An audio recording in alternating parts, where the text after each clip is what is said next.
The morning sun rose over New Haven just like it had done for the past 12 years. Maya Sullivan wiped the sweat from her forehead as she worked on the old terraforming unit behind her family's farm. The machine had been acting up again, making strange noises that kept her father awake at night. She was good with machines, always had been. Her hands moved with practiced ease as she replaced a worn-out cooling valve.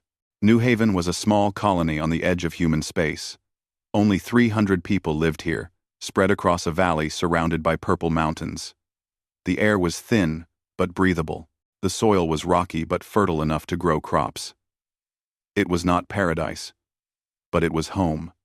Maya had lived here since she was 13, when her parents decided to leave Earth and start fresh on a new world. She heard her younger brother Danny calling her name from the house. He was only 16, and always hungry. Maya smiled and promised herself she would finish this repair job in another hour, then head back for breakfast. Her mother was probably making pancakes. She always made pancakes on Sunday mornings. The sky above her suddenly changed color. Maya looked up and saw them. Ships. Dozens of them. They were massive, dark, and shaped like blades cutting through the atmosphere. They did not look like human vessels. They did not look friendly. Warning sirens began to wail across the valley. Maya had never heard them before. Not in all the years she had lived here.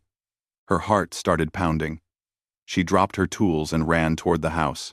Danny was standing on the porch, staring up at the sky with wide eyes. The first beam of energy struck the community center in the middle of the village. The building exploded in a ball of fire and debris. Maya felt the shockwave knock her off her feet. Her ears rang. She tasted dirt in her mouth. More beams rained down from the sky. Houses burst into flames. The school where Maya had learned to read collapsed in on itself. The medical clinic, where Dr. Patterson had set her broken arm 3 years ago, was reduced to rubble in seconds. Maya scrambled to her feet and ran. She had to reach Danny. She had to reach her family. But the ground kept shaking, and smoke filled the air, and she could barely see where she was going. She saw her neighbor, old Mr. Kane, trying to help his wife out of their burning home. A beam struck them both. They were gone before they could even scream. Maya stumbled and fell again. When she looked up, she saw one of the alien ships hovering directly above her family's farmhouse. It was so close, she could see the symbols etched into its dark hull. The ship's weapons charged with a sound like thunder building in the distance. She screamed.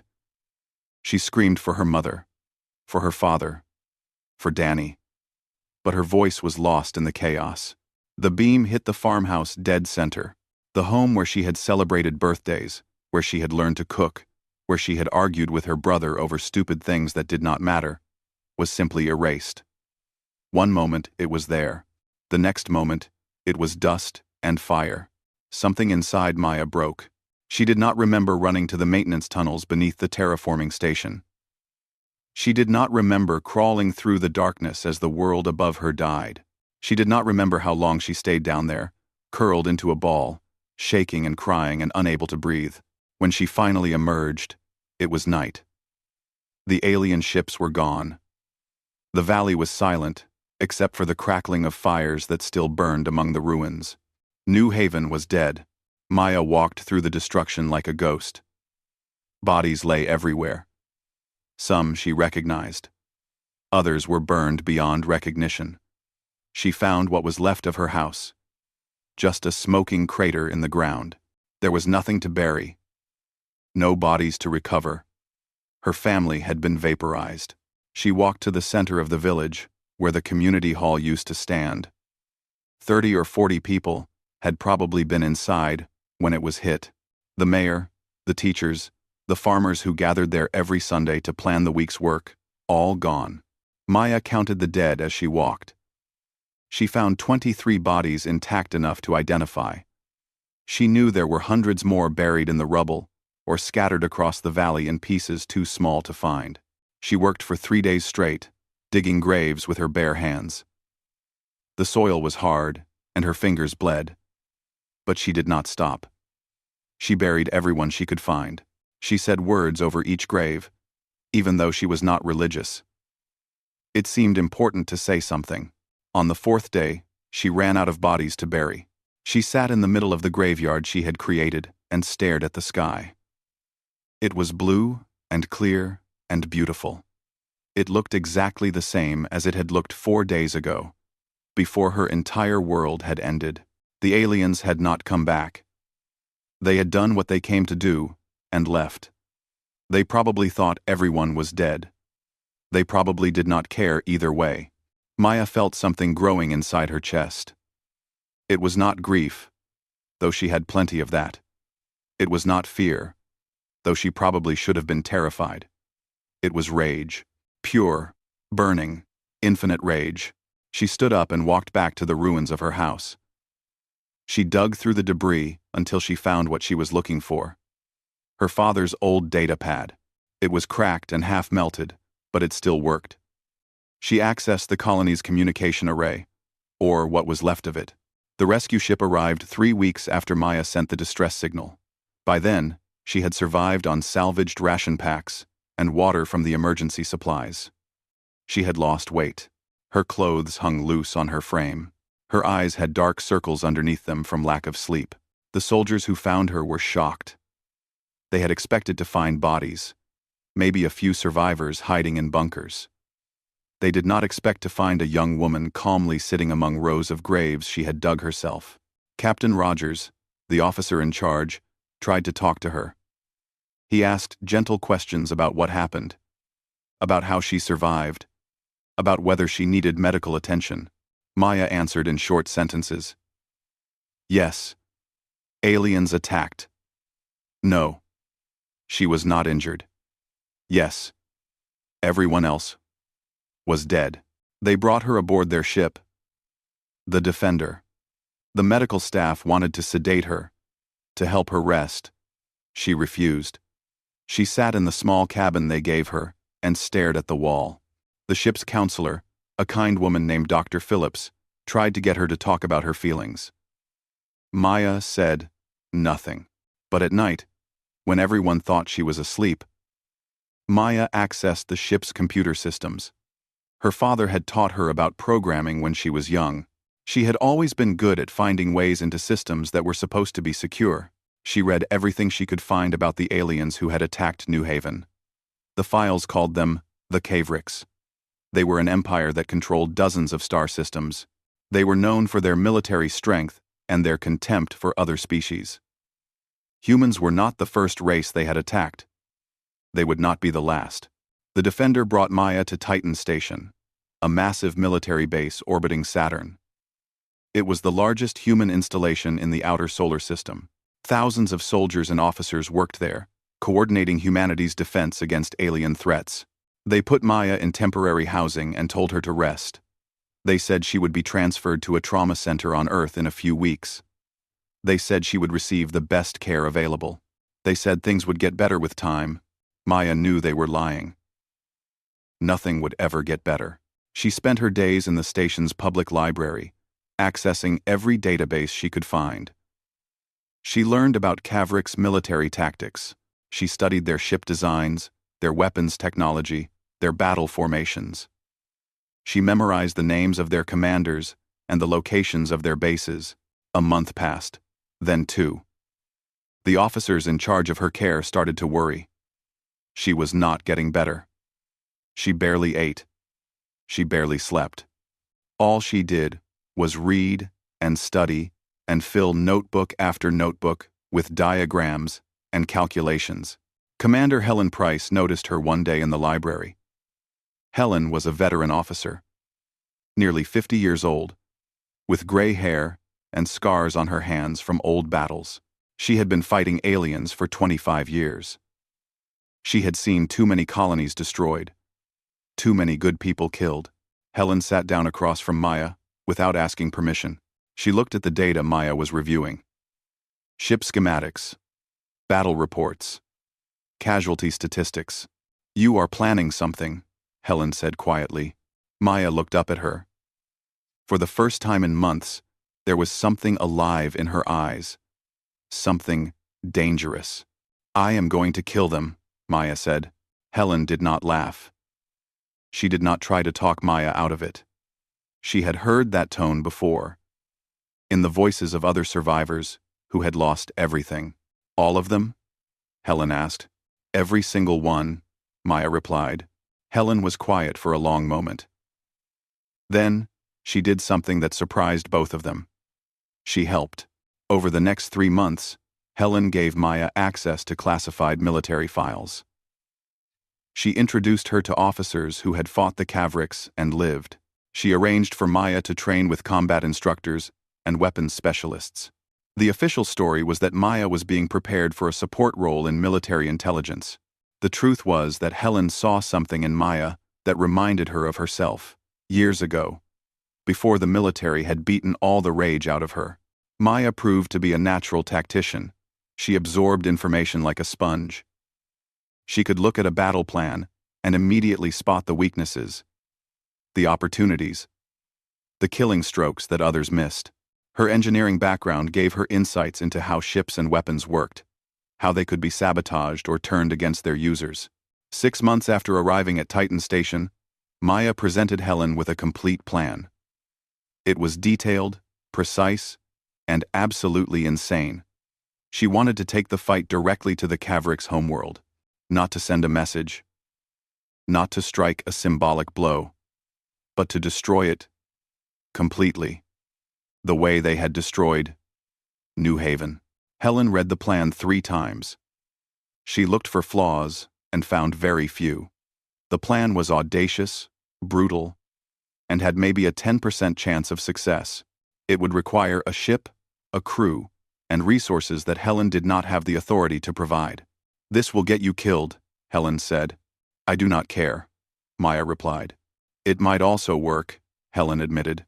She thought about all the colonies that had been destroyed, all the people who had died, all the times she had followed orders to retreat and regroup while civilians burned. She thought about the fact that she was getting old and would probably retire in a few years without ever making the Cavrix pay for what they had done. I will help you, Helen said. But you need to understand something. If you do this, there is no coming back. You will not be a hero. You will be a weapon. And weapons do not get to have normal lives afterward. Maya met her eyes without flinching. I stopped having a normal life the day they killed my family, she said. Helen nodded. She had expected that answer. Over the next 2 months, Helen called in every favor she had earned in 25 years of service. She talked to officers who owed her debts. She made promises she might not be able to keep. She bent rules and broke regulations and walked right up to the line of treason without quite crossing it. She found Maya a ship. The Valiant was a small stealth frigate that was scheduled to be decommissioned. Helen arranged for it to be lost in a paperwork error instead. She found Maya a crew.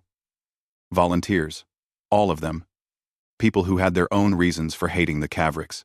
People who were willing to follow a young woman with no military rank on a suicide mission into the heart of enemy territory. On the day Maya left Titan Station, Helen walked her to the docking bay.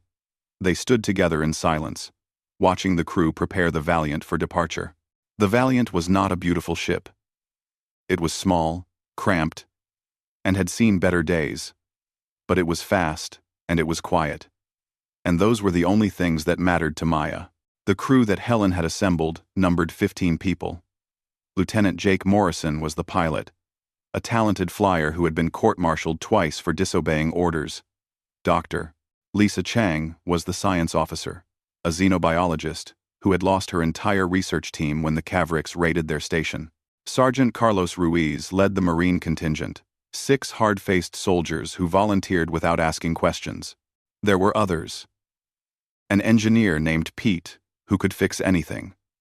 A communications specialist named Kelly, who could hack alien systems. A medic named Dr. Harris, who had seen too many wounded to count.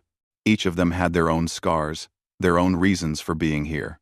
Maya gathered them in the small briefing room on their second day out from Titan Station. She stood at the front and laid out her plan, without any softening of the truth. We are going to Cavrix space, she said. We are going to attack their supply lines, destroy their outposts, and kill as many of them as we can. And when we are done with that, we are going to their homeworld, and we are going to burn it to ash." Nobody spoke. They had all known this was not a normal military operation, but hearing it said, out loud, made it real. "Some of you will die." Maya continued. "Maybe all of you. Maybe me too. If anyone wants to leave, now is the time. No shame in it. This is not your fight." Carlos stood up. He was a big man with a scar across his jaw and eyes that had seen too much combat. "I had a daughter," he said. "She was 7. The Cavricks killed her when they raided the colony on Pershing. I stayed in the military because I thought we would fight back. But all we do is defend and retreat. I am tired of retreating." He sat down. One by one, the others shared their stories. Lisa talked about watching her friends die in the cold vacuum of space. Jake mentioned his brother, who had been a merchant marine on a ship the Cavricks destroyed. Pete lost his parents. Kelly lost her home. When they were done, Maya looked at each of them. "Then we understand each other," she said. "From now on, we are not soldiers following orders. We are hunters, and the Cavricks are our prey." The journey to Cavricks territory took 2 months. Maya used the time to drill the crew, relentlessly. They practiced boarding actions, weapons drills, emergency procedures, and evasive maneuvers until they could do them in their sleep. She was not a natural leader. She did not give inspiring speeches or try to be their friend, but she shared every detail of her plan with them, held nothing back, and treated them like equals. They respected that. Their first target was a Cavrick supply depot on the edge of their territory. It was lightly defended, just 2 patrol ships and a small garrison. Maya studied the patrol patterns for 3 days before attacking. The Valiant came in silent, running on minimal power, invisible to the depot's sensors. When they were close enough, Kelly jammed their communications. Jake brought them in fast and hard. The Marines boarded the depot before the Cavricks even knew they were under attack. The fighting was brutal and short. Carlos and his team moved through the depot like ghosts, clearing room after room. The Cavricks defenders were tough and trained, but they had never faced humans this angry, this determined. When it was over, 15 Cavricks were dead. The humans had lost 1 Marine, a young man named Cooper, who took a plasma bolt to the chest. Maya stood in the depot's control room and watched her crew plant explosives throughout the facility. They took what supplies they could carry and destroyed the rest. The depot exploded behind them as the Valiant slipped back into the darkness of space. That was the first strike. There would be many more. Over the next 4 months, Maya led her crew on a campaign of destruction across Cavrick's space. They hit supply convoys and fuel stations. They destroyed communication relays and sensor arrays. They ambushed patrol ships and left no survivors. The Cavricks began to notice. Reports filtered through their military channels about a ghost ship that appeared without warning, struck hard, and vanished before reinforcements could arrive. They could not believe it was just one small human vessel, causing so much damage. They called the ship's commander the Widow, a name that spread through their ranks like poison. Some Cavricks commanders dismissed her as a nuisance. Others began to fear her. Maya did not care what they called her. She only cared about the next target, the next strike, the next opportunity to make them hurt. The crew changed during those months. They became harder, colder, more efficient. They stopped talking about home or what they would do after the war. There was no after. There was only the mission. Lisa started having nightmares about the Cavricks she had killed. She told Maya she was becoming the monster she had always hated. Maya told her that maybe that was what it took to win. Jake started taking risks during combat, pushing the Valiant beyond safe limits. When Carlos asked him about it, Jake said he had stopped caring whether he lived or died. He just wanted to take as many Cavricks with him as possible. Pete worked himself to exhaustion keeping the ship running. The Valiant was taking damage faster than he could repair it. He told Maya the ship might not make it to Cavrix Prime. Maya told him to make it work anyway. As they penetrated deeper into Cavrix territory, the attacks became more difficult. The enemy was adapting, increasing patrols, and strengthening defenses. Maya had to be smarter, faster, more ruthless. During a raid on a military base, they captured a Cavrix officer. Lisa interrogated him using truth drugs. The officer revealed that the attack on New Haven had been ordered by High Commander Varak as part of a campaign to eliminate human colonies near Cavrix space. New Haven had been chosen at random. It meant nothing to them. Maya listened to this and felt the rage inside her grow colder, sharper. They had killed her family, destroyed her world, for no reason beyond casual brutality. She ordered the Cavrix officer executed and thrown out an airlock. 3 weeks later, they captured a damaged Cavrix military transport. On board, they found something that made Maya smile for the first time in months. It was a prototype weapon, something the Cavrix had been developing in secret. Lisa analyzed it and went pale. It was a planetary bombardment system designed to destabilize a planet's tectonic structure. In theory, it could tear a world apart from within. "This is a weapon of genocide," Lisa said quietly. "Perfect," Maya replied. The crew gathered in the briefing room. Maya laid out the final phase of her plan. They would use the stolen codes and access data they had gathered to slip past the defenses around Cavrix Prime. They would deploy the weapon and watch the Cavrix homeworld die the way New Haven had died. Lisa objected. She pointed out that billions of Cavrix civilians lived on that world. Children, families, people who had nothing to do with the attack on New Haven. Maya looked at her without emotion. "They killed children on New Haven too," she said. Lisa tried to argue, but Maya cut her off. The Cavrix home system was more heavily defended than anywhere Maya had ever seen. Hundreds of ships patrolled the space around the planet.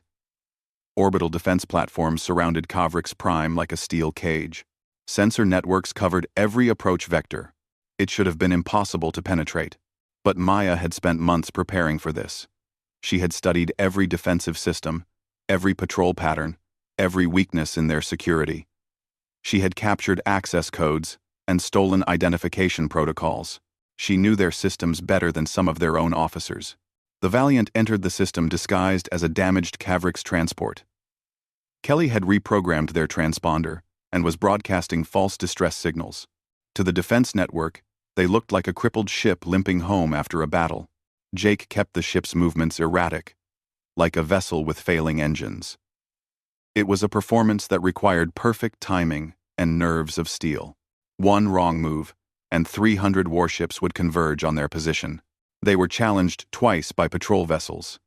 Each time, Kelly responded with the correct codes and the proper protocols. The Cavrix let them pass, too busy watching for external threats to imagine the enemy was already inside their defenses. It took 6 hours to reach the position Maya had chosen. They were now in high orbit above Cavrix Prime, hidden among the dozens of legitimate transport ships coming and going from the planet below. Maya stood on the bridge and looked at the world beneath them. It was beautiful. Blue oceans, green continents, white clouds. It looked peaceful. It looked like home. She thought about New Haven burning. She thought about her mother's laugh and her father's smile and Danny's stupid jokes. She thought about 300 people who would never see another sunrise. "Begin the attack," she ordered. The Valiant dropped its disguise and opened fire on the nearest orbital defense platform. The first shots caught the Cavrix completely by surprise. By the time they realized what was happening, the platform was already exploding. Alarms screamed across the system. The Cavrix fleet scrambled to respond. But Maya had planned for this. She had identified the key nodes in their defensive network, the critical systems that everything else relied on. The Valiant moved like a snake through the orbital space, striking fast and moving before the enemy could lock on. They destroyed communication satellites, disabled sensor arrays, and crippled defense platforms. Each strike was surgical, precise, devastating. Jake's hands flew across the controls as he pushed the ship through maneuvers that should have torn it apart. Warning lights flashed across every console. The hull groaned under the stress, but the Valiant held together, and Jake kept them alive. Carlos led boarding parties onto enemy ships, capturing them and turning their weapons against the Cavric's fleet. His Marines fought with savage efficiency, knowing that hesitation meant death. They lost 3 more people in those first hours, but they took down ships 20 times their size. Lisa coordinated the technical aspects of the assault, hacking enemy systems and feeding targeting data to the crew. She had stopped objecting to the plan. She had accepted what they were doing, even if it made her sick inside. The Cavric's fleet finally organized a response. Dozens of warships broke formation and converged on the Valiant's position. Maya had expected this. She had prepared for it. "Execute Pattern Omega," she said calmly.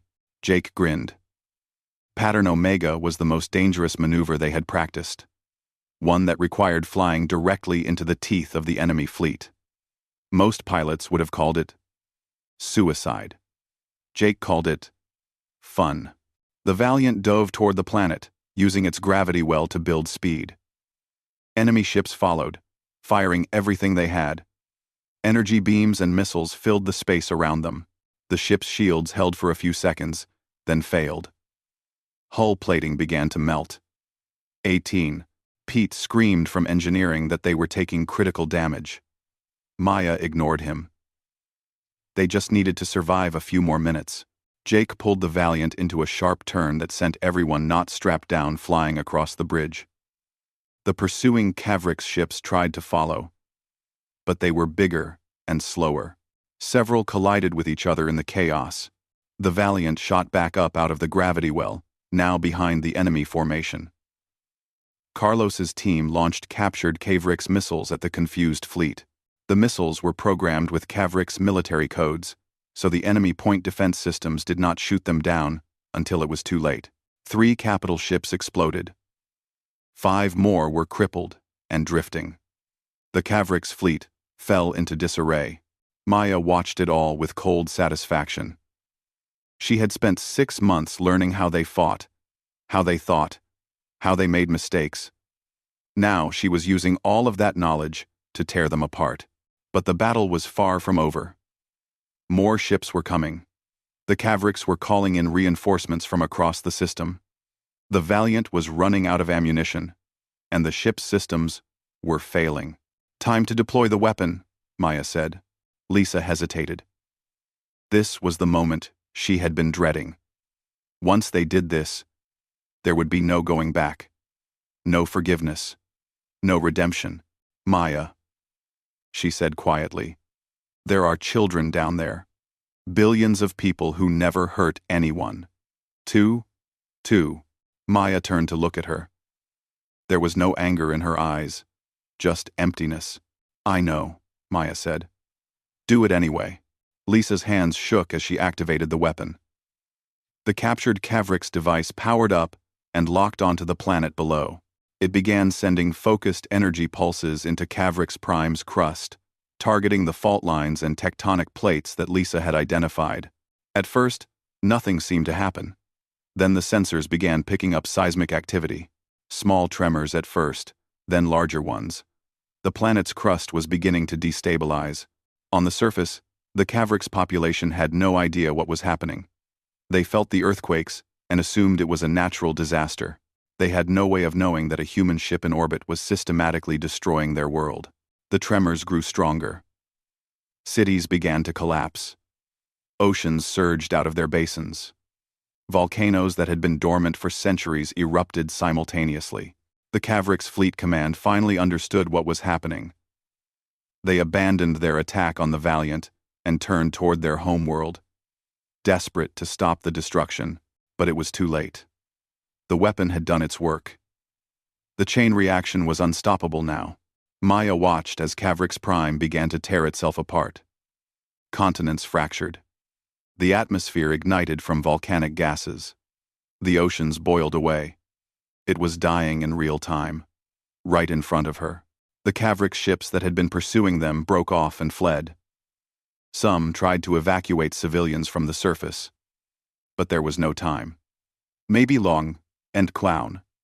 Eager, most just ran, unable to process the reality that their homeworld was being destroyed. Carlos came to the bridge, his armor still smoking from the boarding actions. He looked at the dying planet below and said nothing. What was there to say? Pete reported that the Valiant's engines were failing. They had maybe an hour before the ship tore itself apart. They needed to leave now if they wanted to survive. Jake set course for the edge of the system. As they limped away, the entire crew watched Kavrik's Prime die. It took 4 hours for the planet to completely break apart. What had been a living world became an expanding field of debris and molten rock. 9 billion Kavriks died in those 4 hours. Men, women, children, guilty and innocent alike.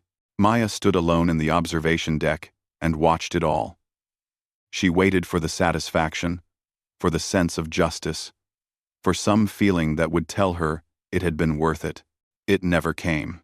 She felt nothing but emptiness. Far behind them, the Kavrik's empire was collapsing into chaos. The Valiant drifted through empty space, barely holding together. Emergency lights flickered. The life support system made strange noises that Pete said were not good. They had, maybe a week, before the ship fell apart completely. Maya sat in the captain's chair and stared at nothing. She had not slept in 2 days. She had not eaten in longer. Her crew left her alone, sensing that she needed space to process what they had done.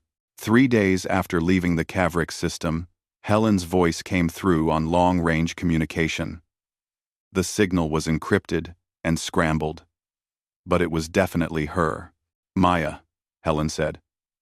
Her voice sounded tired. I need you to listen carefully. Do not return to human space. Do not contact anyone in the military. Do not try to come home. Maya listened without responding. The news about Kavrik's Prime has reached Earth, Helen continued. The reaction is complicated. Some people are calling you a hero. They say you struck a decisive blow against humanity's greatest enemy. There are parades in some cities. People are celebrating in the streets. Helen paused. Maya could hear the weight in her silence. Others are calling you a war criminal. They say you committed genocide. The politicians are scrambling to distance themselves from what happened. There are calls for your arrest. International courts want you to stand trial. The military is officially condemning your actions. Maya finally spoke. And what do you think? Helen was quiet for a long moment. I think you did exactly what I helped you do, she said. I think I am as guilty as you are. I think we both crossed a line that cannot be uncrossed. And I think if you come back, they will either pin medals on you or execute you.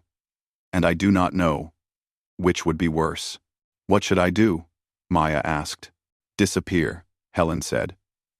Take your crew and vanish.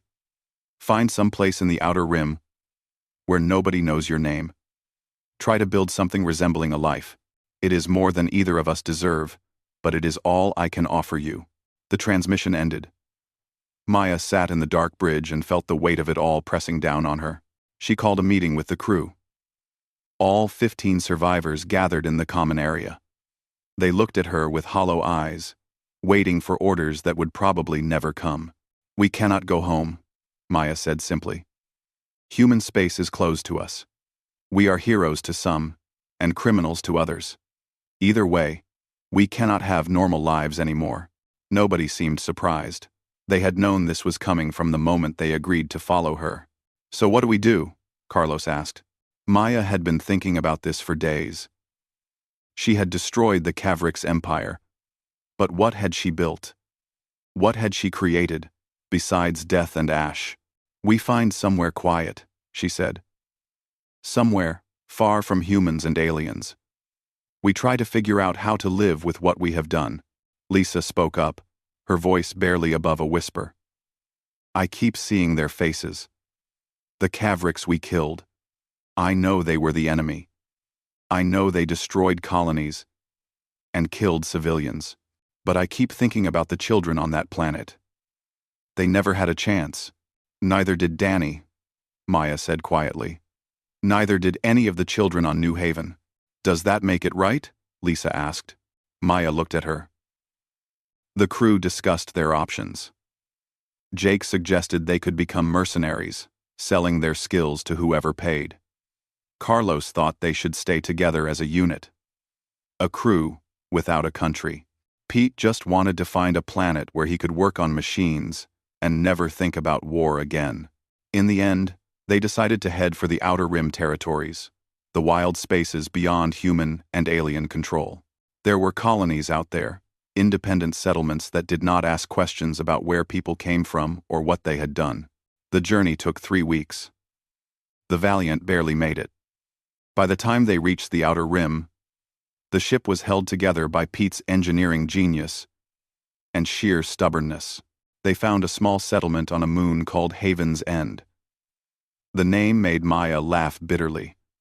She could not escape the word haven, no matter how far she ran. The settlement was home to maybe 200 people, most of them refugees, criminals, or outcasts from various civilizations. It was the kind of place where nobody asked questions, and everyone had secrets. The crew of the Valiant landed and tried to blend in. They used false names and avoided attention. They took odd jobs to earn money. Jake worked as a pilot for cargo ships. Carlos hired himself out as security. Lisa tried to forget her scientific training and worked in a bar. Maya took work repairing machines and equipment. It reminded her of her old life on New Haven, before everything went wrong. She found it comforting to work with her hands again, to fix things instead of destroying them. But the nightmares came every night. She dreamed of Cavrix Prime breaking apart. She dreamed of her family burning. She dreamed of Danny calling her name, while she stood frozen, unable to save him. 6 months passed. The crew slowly drifted apart, each trying to build a new life. Some managed better than others.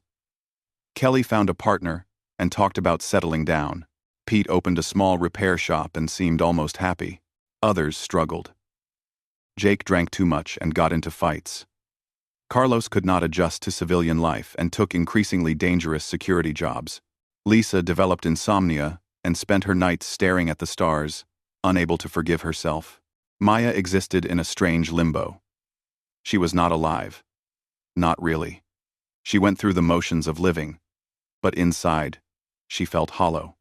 The rage that had driven her for so long was gone, burned out. Without it, she did not know who she was. One night, she received a message on a heavily encrypted channel. It was from Helen. "I thought you would want to know," the message said.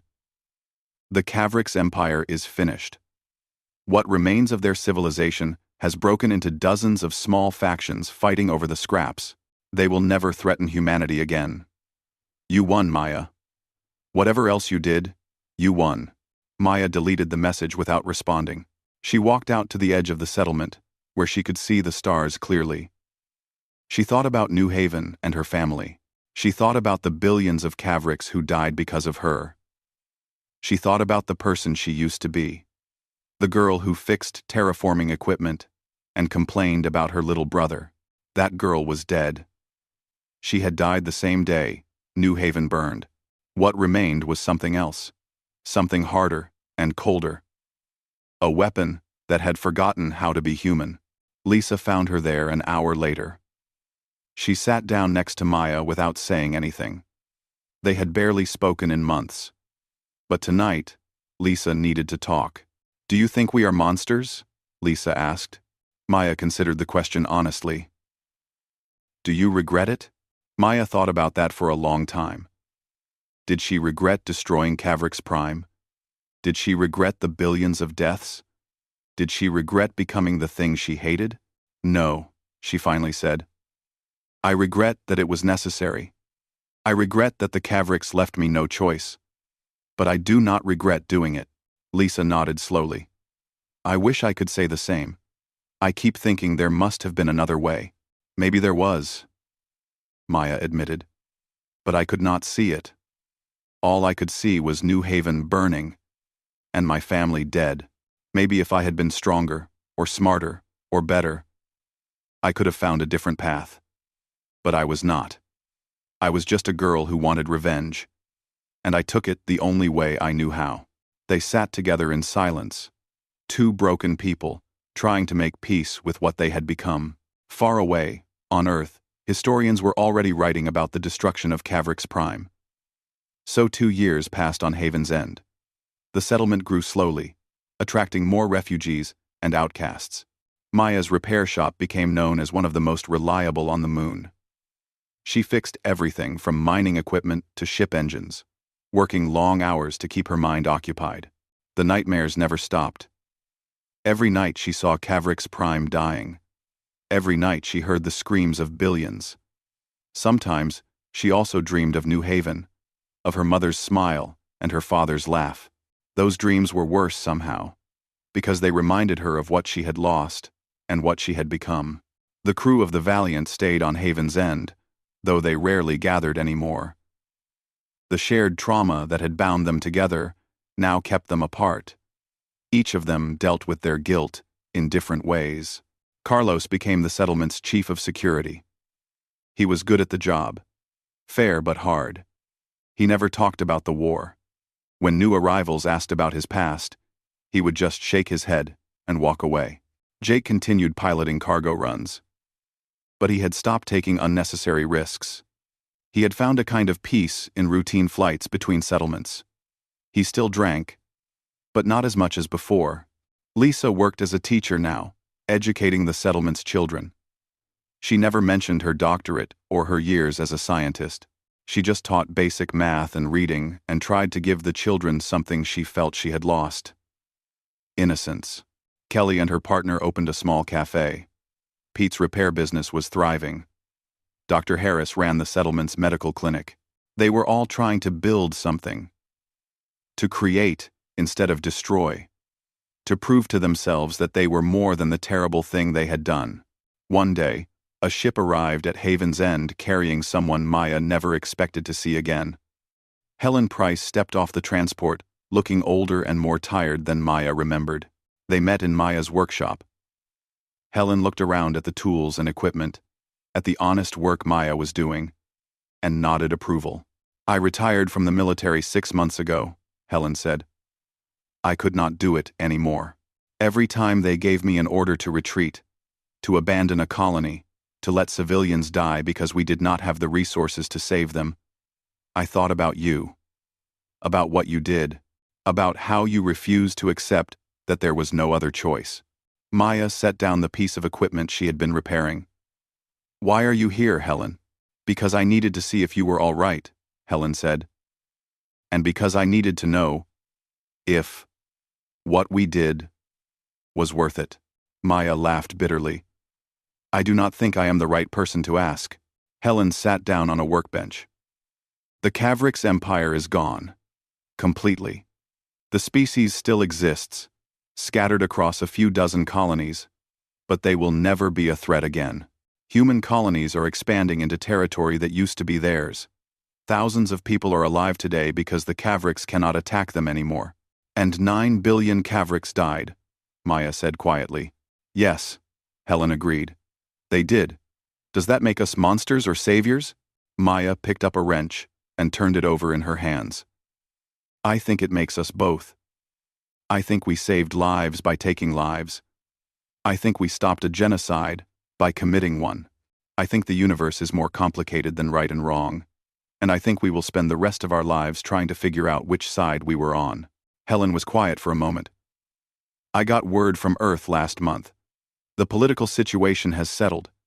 Some factions still want you tried for war crimes, but most people have moved on. The official position is that you acted outside military authority, and your actions do not represent humanity. If you wanted to come home, quietly, you probably could." Maya looked around her workshop at the projects she was working on. The simple, honest labor that filled her days.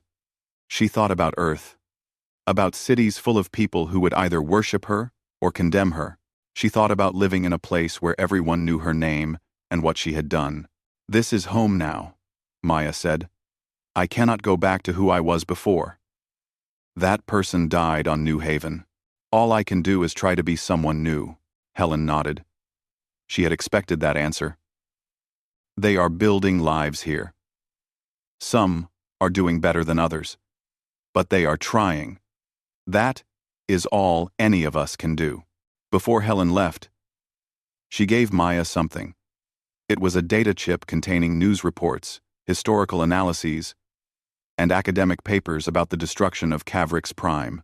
Some praised it as a necessary military action. Others condemned it as genocide. Most fell somewhere in between. "I thought you should see how history is remembering what you did," Helen said. Maya took the chip but never looked at it. She threw it in a drawer and forgot about it. She did not care how history remembered her. She cared about getting through each day without falling apart. A few months later, a young woman came to Maya's shop. She was maybe 19, with nervous eyes and hands that shook slightly. She asked if Maya could fix her mining equipment. While Maya worked, the girl talked.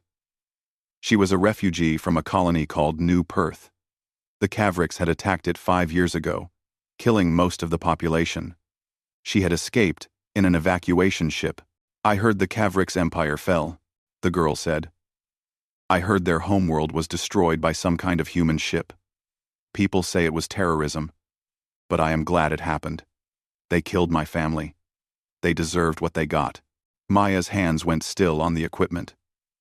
She looked at the girl and saw herself 3 years ago, filled with rage and pain and the need for revenge. "Did it help?" Maya asked quietly. "Knowing they were destroyed, did it make the pain go away?" The girl thought about it. "No, my family is still dead, but at least they cannot hurt anyone else. At least there is that." Maya finished the repair in silence. When the girl left, Maya sat alone in her workshop for a long time. Maybe that was the answer. Maybe the Cavrix Empire needed to fall to save future colonies. Maybe the 9 billion who died were the price of protecting millions who would have died if the war had continued. Maybe she was a monster who did a necessary thing, or maybe she was just making excuses for the inexcusable. That night, Maya did something she had not done in 2 years. She gathered the surviving crew members for a meal. It took some convincing, but eventually, they all came. 13 people who had followed her into hell and back. They ate together in awkward silence at first. Then Carlos told a joke. Jake laughed. Lisa smiled for the first time in months. Slowly, carefully, they began to talk about things that were not the war. Pete mentioned that he was getting married. Kelly announced that she was pregnant. Dr. Harris talked about a medical breakthrough he had achieved. They were living. They were moving forward. They were more than the terrible thing they had done. Maya looked around the table at these people who had sacrificed everything to follow her. They had done something monstrous together, but they were trying to build something good from the ashes. Maybe that was enough. The conversation eventually turned to New Haven. Maya found herself talking about her family for the first time in years. She told them about her father's terrible singing voice and her mother's awful cooking. She told them about Danny and his stupid pranks and how much she had complained about him when he was alive. The crew shared their own memories of what they had lost. The people who had died. The homes that had burned. The lives they would never get back. They mourned together. Not for the Cavrix, but for themselves. For the innocence they had lost. For the people they used to be. When the night ended, Maya stood outside under the stars. "Do you think we will ever be okay?" Lisa asked. Maya thought about the question honestly. "No. I do not think we will ever be okay. But maybe we can learn to live with not being okay.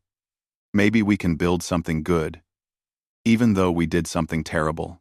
Maybe that is the best any of us can hope for." Lisa nodded. "I am trying to believe that." "Me too," Maya said. Far above them, the stars shone cold and distant. Somewhere out there, The Kavrik survivors were rebuilding their civilization. Somewhere out there, human colonies were expanding into the void. Somewhere out there, the universe continued its endless cycle of creation and destruction. And on a small moon called Haven's End, a woman who had destroyed a world was learning how to build a life.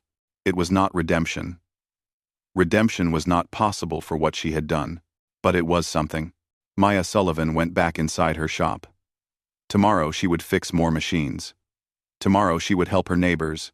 Tomorrow she would try to be a person instead of a weapon. She would fail more often than she succeeded, but she would keep trying, because that was all anyone could do. The story of the widow, the ghost ship that destroyed an empire, would be told for generations. Some would call her a hero. Some would call her a monster. The truth was, she was both and neither. She was just a girl from a small colony who lost everything and took revenge in the only way she knew how. And now she was trying to figure out how to live with what that revenge had cost her. The end of her war was not a triumph. It was not a tragedy. It was just an ending. And from endings, sometimes, new beginnings could grow, even if those beginnings were built on ashes.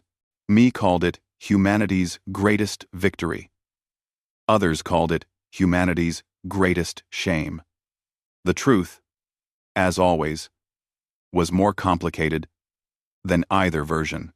And on a small moon in the outer rim, Maya Sullivan tried to learn how to live with what she had done. She knew she would never succeed, but she would try anyway, because that was all she had left. The loss of their homeworld had broken them. Fleets were abandoning their posts. Colonies were declaring independence. An empire that had ruled for centuries was dying, and Maya Sullivan, a farm girl from a colony called New Haven, had killed it. The crew gathered in the common area as the Valiant struggled to maintain power. They looked at each other and saw the same hollowness in everyone's eyes. They had done it. They had avenged New Haven. But none of them felt like winners. "I am doing this with or without you," Maya said. "Anyone who cannot handle it should leave now." Nobody left. But Lisa went to her quarters and cried for an hour, knowing that she had crossed a line she could never uncross. The Valiant set course for Kavrik's Prime. They were 2 weeks away from the homeworld. 2 weeks away from making the Kavriks pay. 2 weeks away from becoming exactly what they had spent months fighting against. "Make it count," Helen said. Maya nodded. She did not say thank you. Words like that seemed too small for what Helen had given her. She boarded the Valiant and did not look back. It took her 6 hours to jury-rig a distress beacon. She had no idea if anyone would hear it. She had no idea if anyone would come. But she had to try. She had to try. On the climb. She had no idea, and Rella gone. 18 Not because she wanted to be rescued, but because she needed help to do what came next. Maya Sullivan stood in the ashes of her village and made a promise to the dead. She did not know how long it would take. She did not know if it was even possible. But she swore on the graves of her family that she would find the aliens who did this, and she would make them pay. Every single one of them.